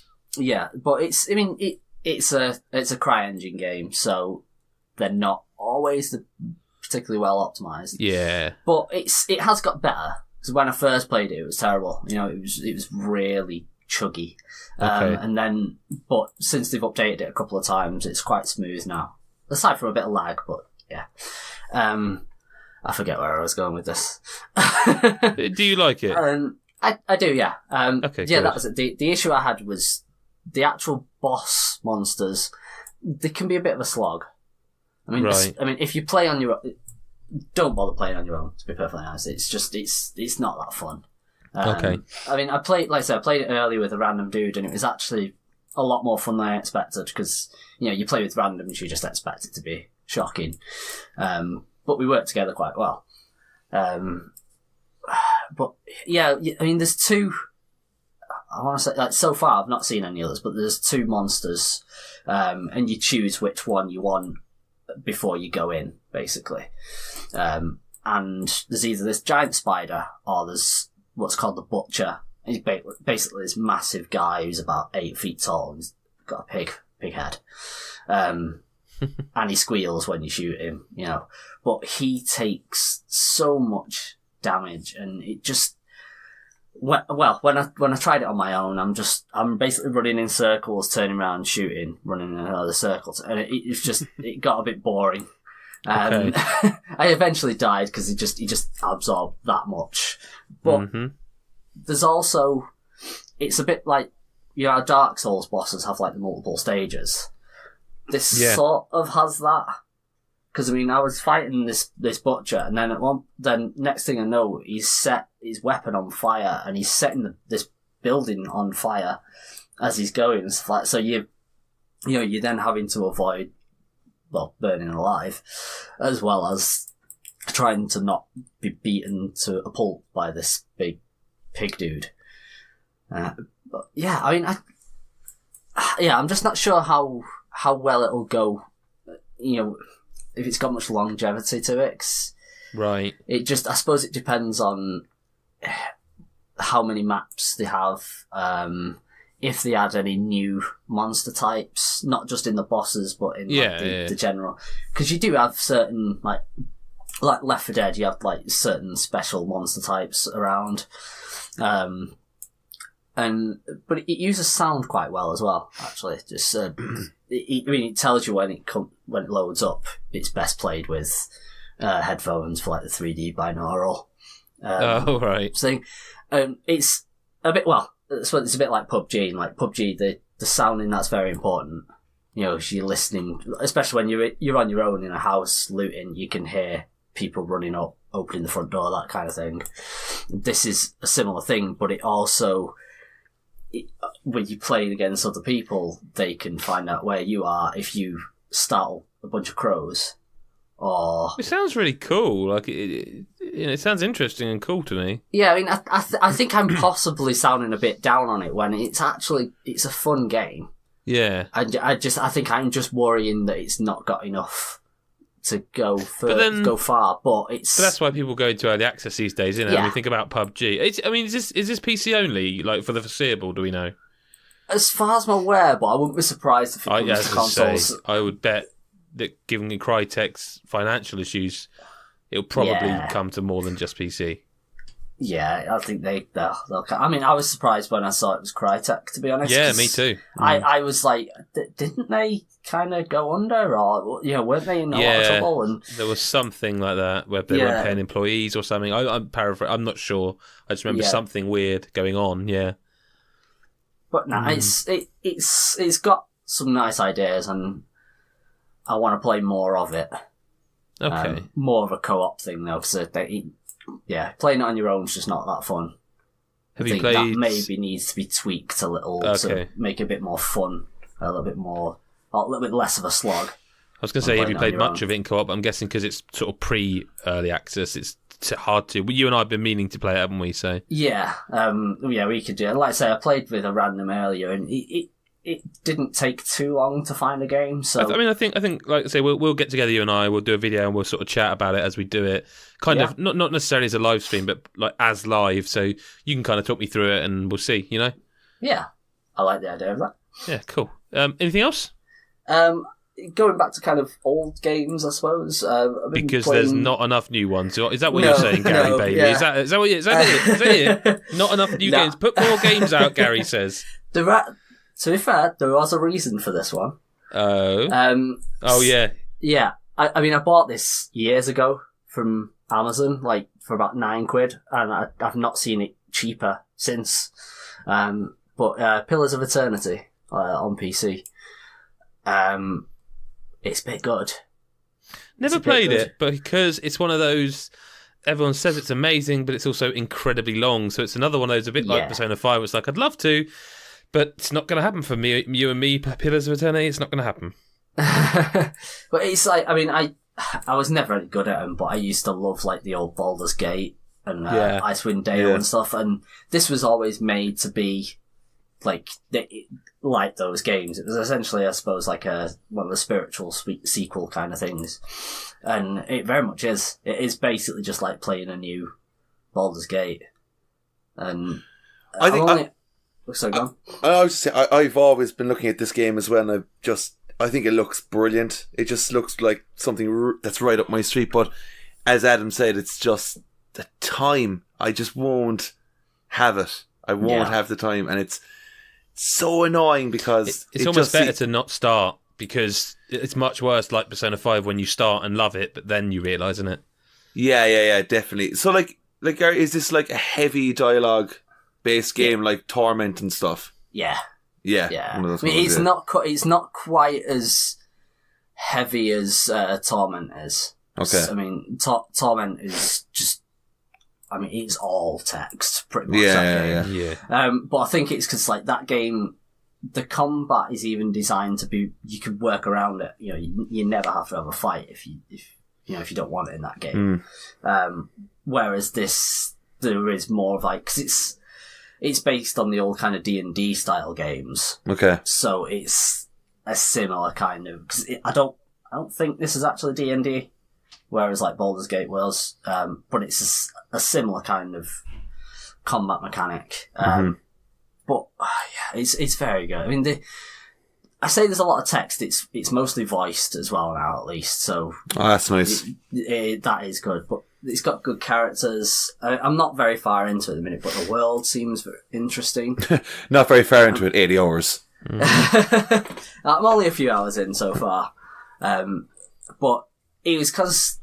They've announced the second one's coming in April, I want to say. Yeah, soon, yeah. Yeah, and it's like, I knew it was being made, but I think them giving a date, I was kind of, you know what, I really should play this. You know, I've had Sounds it for like years. Gary's volunteering to review the sequel to me. Hey, why not? I did Divinity 2. Have a guess where I would like to see this game. Switch? Damn right. Ding Funnily ding. Funnily enough, the second one is coming to Switch. And oh, really? I want to say that they've done the first one on like PS4 and Xbox One recently, including like the DLC episodes, and I'm sure Mikhail, our news editor, I'm sure he did mention that the Switch version has been either confirmed or it's more or less confirmed. I can't believe we're having this discussion about this game. There's PC owners just screaming at their headsets, like, how dare you? It's bizarre, isn't it? Because you think about it, it's like, these games, they should have a bigger audience. But like, you'd have told me Torment like would come to PS4, I'd have been stunned, and that did, didn't it? Yeah, but unfortunately it didn't do that well, did it? No. I actually have... It's like, you can get it for like £8 or something already, and it's not even been out a year, I don't think. What, Torment? Yeah.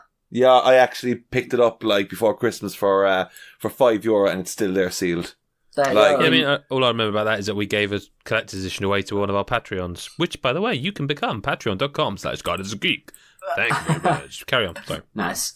I think that's about it. Okay. Really. What have you been playing? I have tried to play Yakuza, and when I was speaking to Chris about this, like it was actually last night, and I mentioned about how tired I was and how I don't remember that. That's kind of why I haven't played more, because I was sat there like I want to do something, but I was so tired after a week of just non-stop shit, to be brutally honest, that I won't bring our audience down with. But I downloaded a game called Pinstripe, which I remembered hearing about somewhere that got really good reviews, and it was PC only, and now it's on Xbox One. That rings a bell. Yeah, I mean, if you've got like a smart device near you, just quickly type in Pinstripe game and just go to image search, and you'll see why I was so taken aback with it. And I'll keep talking while you guys do or that. even if you're to look at your you put up a screenshot of this, Adam. Yeah, I did actually put a couple of screenshots and, like, I remember looking at it kind of going, oh, what's that looks nice? And then I clicked on the image and I read the text and I was like, what? Is this the Pissy the Piss Snake one? Yeah, I was like, yeah, that's weird. What is this? The game's weird, and I want to be careful because it's not very long. I'd say under 2 hours. But I'm fine with that because I think sometimes you just want that. Sometimes you just want a nice couple of hours, start, finish, credits, lovely, and it's very heartwarming. Essentially, the game is about you play Ted. It's a platformer, really, a platform puzzler. You play as a guy called Ted, who you're starting a train with your daughter Bo, and this weird guy called Pinstripe kidnaps her, and the idea is that he wants to make her his own. And I won't go into that any more than that is. It's not quite as seedy as that sounds. This is sounding very heartwarming, Adam. I can't explain why it's heartwarming because it kind of comes together quite late on. Right. Yeah. And I don't know. I don't even know if this is worth saying because it might put people off or it might not matter. But this game's got YouTubers in it. So it's got Jacksepticeye and it's got Felix, PewDiePie, Blokey Bloke. And there's a couple more I probably don't know, but those two I actually recognise their voice, which maybe says something a lot about culture that I straight away recognised. And they're not doing like, PewDiePie, bros. You know, he's just doing his voice. It's his voice. And Jacksepticeye, I don't know what his real name is. It's not even Jack, is it? Sean? But he's not doing the whole, I'm not going to do it because, like, for a start, we have an Irish gentleman on the podcast, but it would feel doubly insulting to like just do his voice. But I'm sure you all know what I'm talking about. But he's not doing that. He actually does it all right. He does all right. Felix or PewDiePie does. There's. Do you know how there are certain words that you may have said all your life because you've only ever seen them written down, that no one in your life has ever said them out loud for you to go, oh shit, you say it like that? Yep. I forget, it might be bona fide. The word might be bona fide, and I think it's PewDiePie, and he's obviously been given the script, can you record these, this is how I'd like it done. And he says something like bona fide, which I suppose is... I think bona fide is an actual way of saying it. Okay, well, there you go. So maybe it's me. I don't know whether it's like a regional, like, or a dialect thing. Okay. It might not even be that word, but it's a word similar that you've... And he says it, and it's like, I wonder if they didn't ask him to do it again because he's PewDiePie. And it really... And maybe it's the kind of editor in me, if you know what I mean, that maybe go, come on, that's but they're not in it that much. Like they've got, there's a couple of scenes they're in, and it's not like hours of dialogue. It's maybe 2 minutes tops for each of them. And as I say, Jacksepticeye actually does quite a good job in this. It's a puzzle platformer. You can see from the screenshots how insanely good looking it is. How much style. It's a bit like Tim Burton Nightmare Before Christmas. Yeah. I was just going to say, it looks very Tim Burton. Yeah, it's very Tim Burton. The story. I think it's worth seeing through because it's only 2 hours, and I think the story's worth seeing. It's got like combat in it, and it's got not a lot, and it's got a lot of puzzles in it. Some of them, it's got spot the difference puzzles in it, which I really appreciated. Like you find a painting, and it brings up the two pictures, and you move an arm around to put, this is the difference. I really appreciate that. I thought that was really cool. I don't know why that's not a more done thing. I thought it was really clever. Yeah, apart from that, which to say I would heartily enjoy. I'm not, it's not 10 out of 10 or anything. It's a good game. It's a really enjoyable. It was just what I needed to pass the evening. Good. The other game I played, I'll just touch on briefly because I've only played about an hour of it, is Descenders, which kind of came out of nowhere. It's by Mike Rose. It is a kind of cross between Trials, the motorbike game, and SSX, the snowboarding game. So this is, you are riding a BMX down a hill, down courses, doing stunts, doing jumps, wiping out into trees, like obliterating yourself. There is a video actually exclusively for Patreons, and we will do something more with it, but I wanted to give early impressions to Patreons.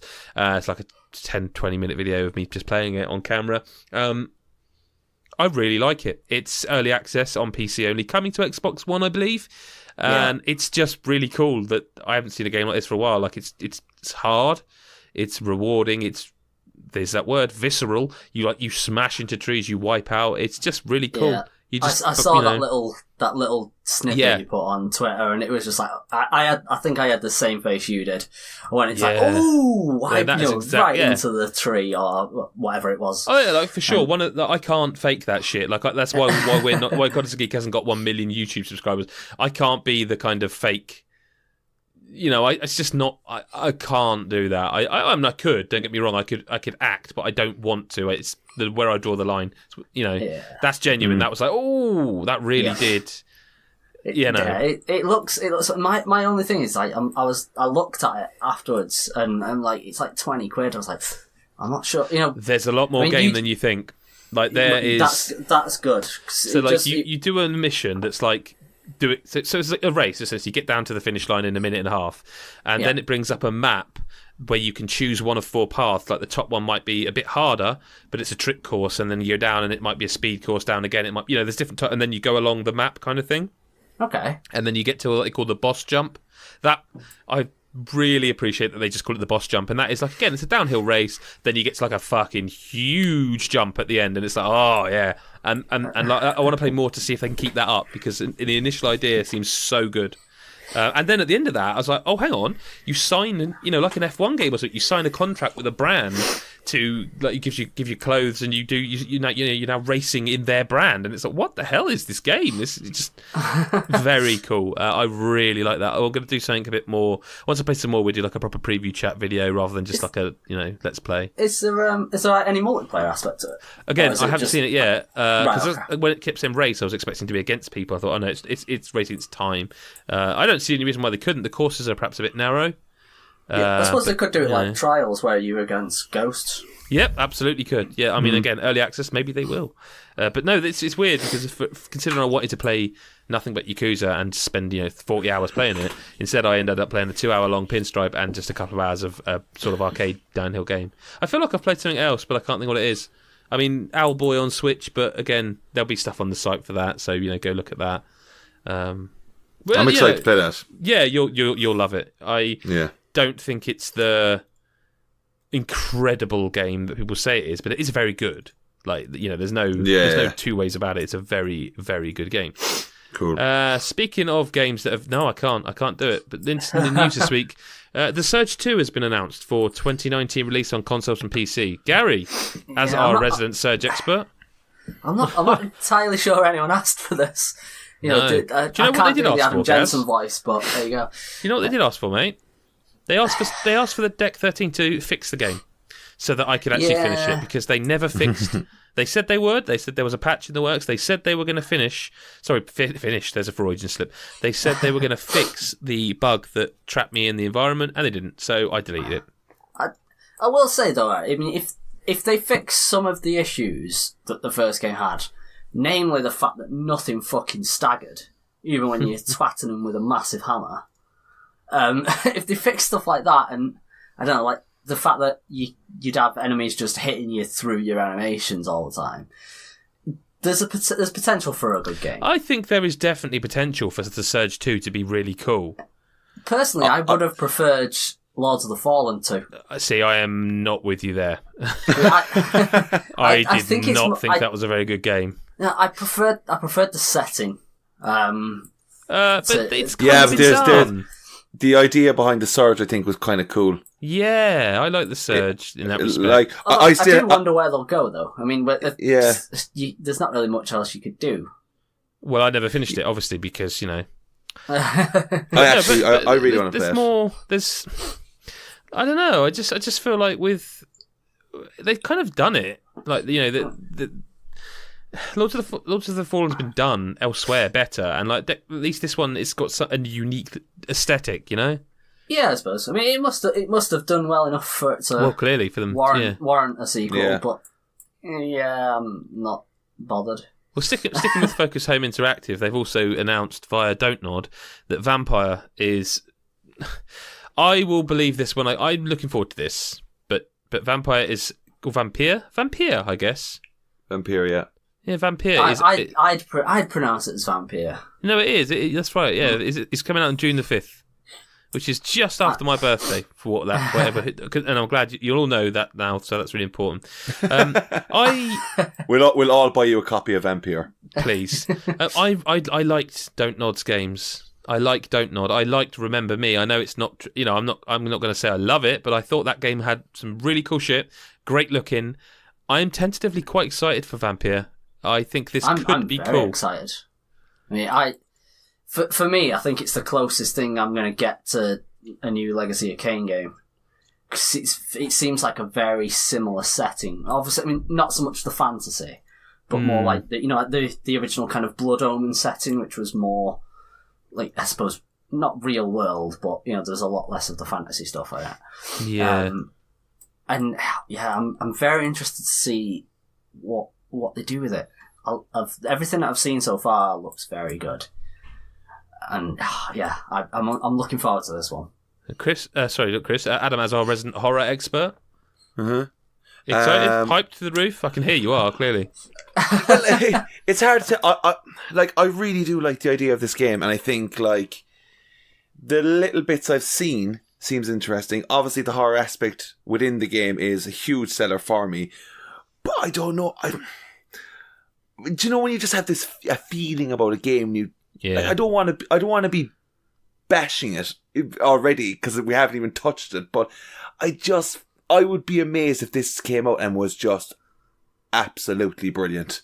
So would I. I mean, Dan went over to Paris because Focus Home do like a yearly press event in Paris where they just have like all the media over, show them all their games, and I can't remember. I've got the list somewhere of what he was seeing and what he was playing. I know he was talking to Don't Nod about the game. Hopefully he's finally fucking played it, because he went last year and couldn't play it. It'd be nice to think we actually got to play it. So hopefully we'll get Dan on to talk about the Focus Interactive stuff. Chris, you quite like your horror, don't you? Oh, I love it. Yeah, love my excited? Horror. Yeah, I am. I'm interested to see kind of how it plays out, because I mean, Don't Nod are known for Life is Strange, but they did Remember Me, which is also a cool game. So the style's very different, and I'm interested to see how they do this. So yeah, I'm definitely keen on it. Keen on seeing how it turns out. We'll stick with you, Chris, here, because have you got that belt done up tightly and those flies unzipped? Because Middle Earth: Shadow of War is getting a new story expansion. Well, it's got it. Is it? What now? I think so. Yeah, the Blade of Galadriel. Thank you. I was hoping that was my plan to get someone else to sit to play it. So play as Eltariel for the first time, an elite assassin known as the Blade of Galadriel, she's ace. and go head-to-head with the newest addition in the ranks of the Nazgul. Wield Eltariel's dual elven blades and harness the light of Gadriel with a host of deadly new combat ability, skills and gear. Encounter memorable new nemesis characters such as Flint, Tinder and the Slayer of the Dead while battling the Nazgul and learning more mysteries of their past. Gain 8 unique legendary orcs who can return to join your forces of the main story campaign with new abilities added to the Nemesis system. Unlock an Eltariel character skin that can be used in the main story campaign. Oh wow! There you go. I'm well, they've just sneaked that out. Like it's like they've just not given up hope for it. Like it is very strange that it's just it's out. Go. Yeah. Oh, that's a shame. But no real fanfare for it. Yeah, I'll be on that. Yeah, after this. Okay. Okay. Fortnite then. We got a load of news. Fortnite is amazing. Like it's just dominating. Like it's becoming PUBG essentially. I mean, it kind of is the console PUBG, I suppose. But I should say Fortnite Battle Royale specifically, not the save the world thing. Anyway, daily system challenges. Daily challenge system changes. 60 FPS for console, limited time mode, stability improvements in the work. Now, the one thing about this game I noticed from my kids playing it a lot and taking over my office is that they keep adding stuff. Like they're really reactive. Like Valentine's Day, here's a crossbow. We're just going to suddenly try out the snipers only mode. Like they really are doing cool stuff. Like, and they're now looking to give it a 60 FPS mode. And the weekend before last, Fortnite hit 3.4 million concurrent players, and the servers couldn't handle it. Like, so many people logged in over February 3rd to the 4th, it crashed the servers. That's insane. Like, this game is... Like, what does all this mean for the main original Fortnite game? I know, it's weird, isn't it? Because it's just like, that game, people were like, yeah, it's alright. I quite liked it, actually. It was one of those ones I should have mentioned last week about games you want to go back to. I liked Fortnite. I thought it was interesting. I've still not played it. I really do think it's interesting. And people talk about the Battle Royale modes like, oh, it's just PUBG, and they've added the You've added the crafting. But again, I think that's interesting because where other games are just doing battle royale, they used their MO. They took what made their game unique, the base building, and they let you do it in the battle royale. I still maintain it's a cool idea. Yeah. I think I've said this on a previous podcast that I'm not entirely okay with other games just kind of coming in and doing the whole PUBG thing. Well, especially when it's Epic who licensed their engine for PUBG. But it's doing really well. People obviously want it, and I mean even is it Brendan Green, the player unknown dude? Yeah, I think he's actually said it's not his idea. It isn't. So it's like people are free to do what they want. I mean, I'm still not cool with people just straight up copying it, but if like Fortnite seems to be doing well on its own, and it's not just a straight copy, it is doing. You've got the crafting side of it. Yeah, I mean, they've got the. Is it 50v50 mode? Well, I was just going to say, here's what they're planning. Limited time modes are in development. This is from VG247.com. And some modes Epic plan to run in the next month include 50 versus 50. The floor is lava, which sounds fantastic. Like, why has no one done that? It's a bit like when they announced for Mario Odyssey they're doing the balloon hiding thing. Why has no one done the floor is lava? And the following other things: blitz mode with shorter matches, drop into the first circle, less time between circles, team sizes in between 50-50 and squads, closer to the 50v50. I'm having trouble saying that. Trailer experience, split to start. That's quite an interesting idea. So you're I guess that means you're miles apart from your teammates when you start. Converge on battle, bus for each team. That's also a really cool idea. Don't you think, Gaz? You just us four in a gang in a bus, and everyone's in a bus to drop. The bus is like where you parachute out of. See all your squad mates on the map. More supply drops. They're working on audio improvements to buildings, footsteps, listener position, and more. They're replacing the second daily challenge with a weekly system. I can't really fault the way they're developing this. No, it kind of sounds like they've kind of taken the Overwatch idea as well. They kind of mashed the two together, going, Overwatch has done really well by, doing like timed events and things like that. Yeah. Why don't, why not? Why don't we? I'm surprised more games don't do it. I mean, I know some games do, but to the extent that Overwatch has done it, and now Fortnite seems to have such a big roadmap, they call it, for all these different things that they're going to do. And I mean, I still need to play it, and I want to play it. I think we need to get together and play this. We need to get together and play this all together. Yes, we do. Yeah, I'd actually like to play it with G, because I just don't really know what I'm doing. You're gonna have to buy an Xbox then, mate. 'Cause that's where I'm playing it. Oh, Media Molecule, remember them? They got that game called Dreams, which I still, if I'm honest, not entirely sure what it is. But the story going by Eurogamer.net is that Media Molecules' Dreams will let you build and share your own PSVR games. Gary, you put this story in. Explain to us what the hell's going on here. I still don't entirely know what this game is. No, I don't think anyone does, unless you played it. Yeah, but I mean, I think that idea is really good. Well, what is it? Explain what they mean. It's kind of like you're making. The whole thing is about making your own experience. I should say, actually, sorry. This is a story on Eurogamer via Edge magazine. Sorry. Yeah. There's a lot of the via various things in it. Yeah. But yeah, I mean, well, what it actually says on the site, it's like there's a create mode, basically. It says, the portion of Dreams that lets players build environments and objects and turn them into game-like experiences will be fully compatible with PSVR. As such, not only will it be possible to create VR experiences, other people's virtual reality dreams will be playable too. But yeah, it's not going to be available at launch, though. Yeah. So that's kind of well, that's a bit weird that they're saying it's not going to be available at launch, but we don't even fucking know when the game's coming out anyway. It's all very well said people can create experiences for PSVR, but we don't know what these experiences are going to be. Let's move on, because this game confounds me. It's a bit like No Man's Sky. It's like, what is it? What is this game? I'm intrigued, but yeah. Yeah. I mean, it's Media Molecule, so I will be listening. You know what I mean? Yeah. Back again from VG247, we've got Relic abandons Dawn of War 3 as a result of poor sales. So a lot of games seem to be going under at the moment, don't they? Yeah, I mean, that one's especially... I didn't realise how badly it did. I mean, no. I didn't either, no. If I remember right, let's get it up quickly. They'd say that it's got...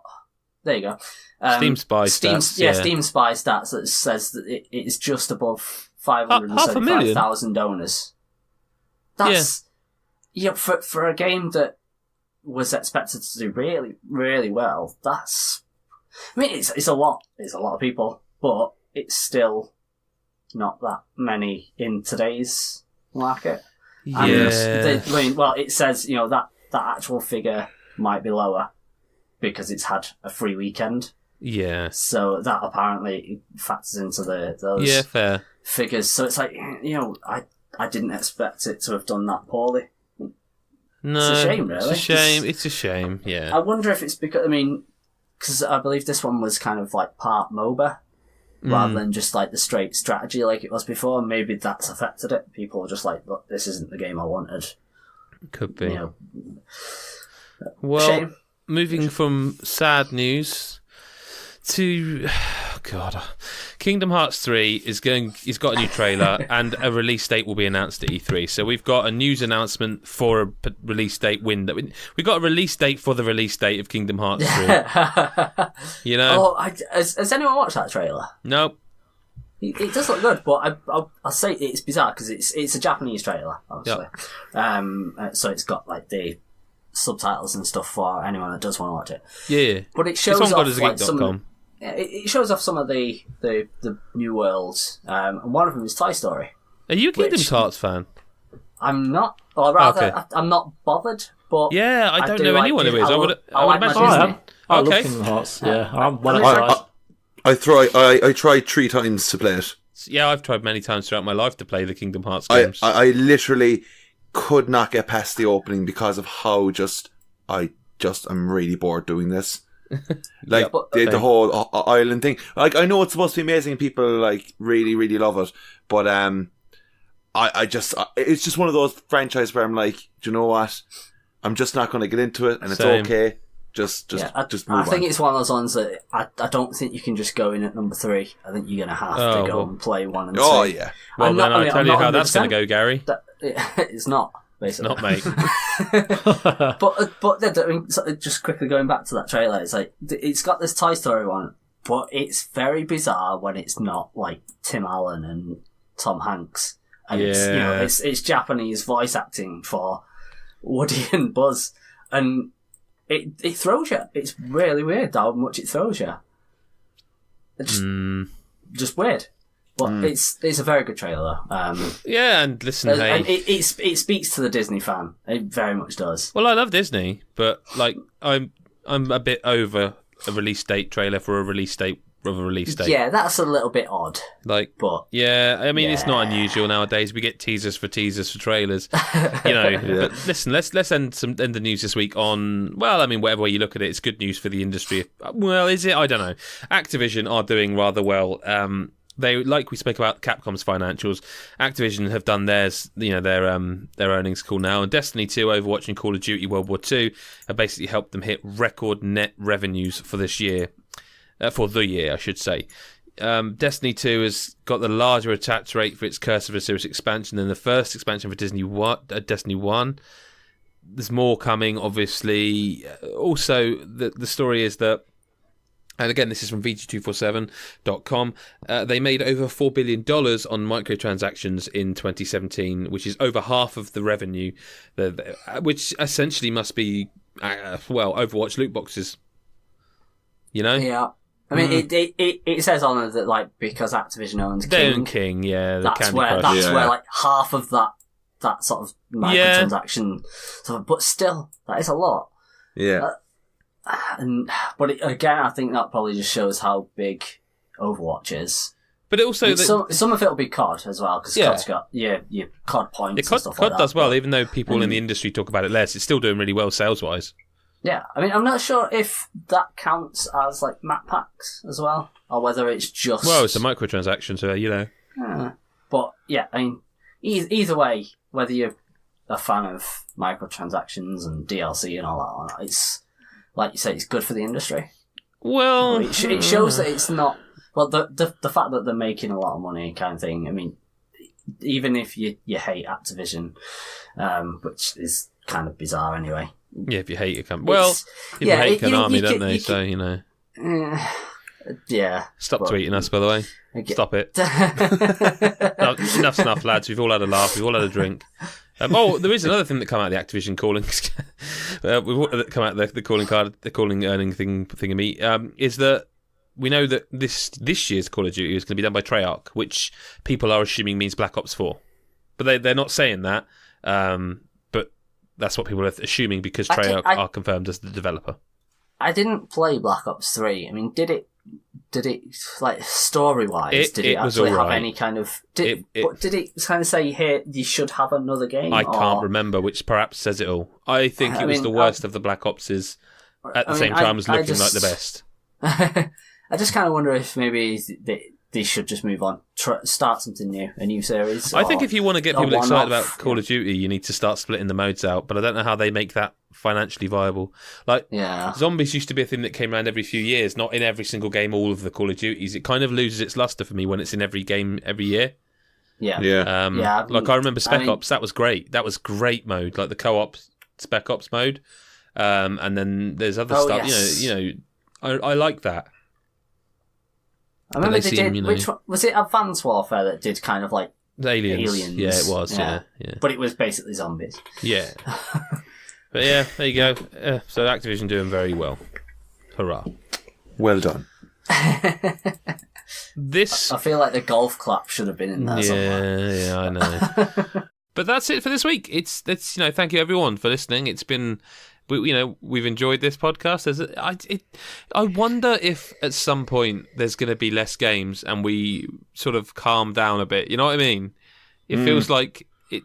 You know, it's not looking like that. They're looking at the release schedules. You don't. I mean, what? I suppose we don't normally do this, but we could have a look what we've got coming up.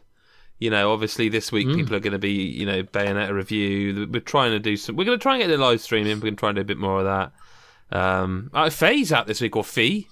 Faye? Oh, shit, is it? Yeah, that's out this week. Secret of Mana, the remake, is out on February the 15th, I think. Is it just me, or is there just no fanfare around that? No, I literally had to send an email off and say, is your game still coming out? Because we'd like a code, Yeah, because it's really weird considering how well regarded the original is. Yep. And it's like, even when they announced they were doing this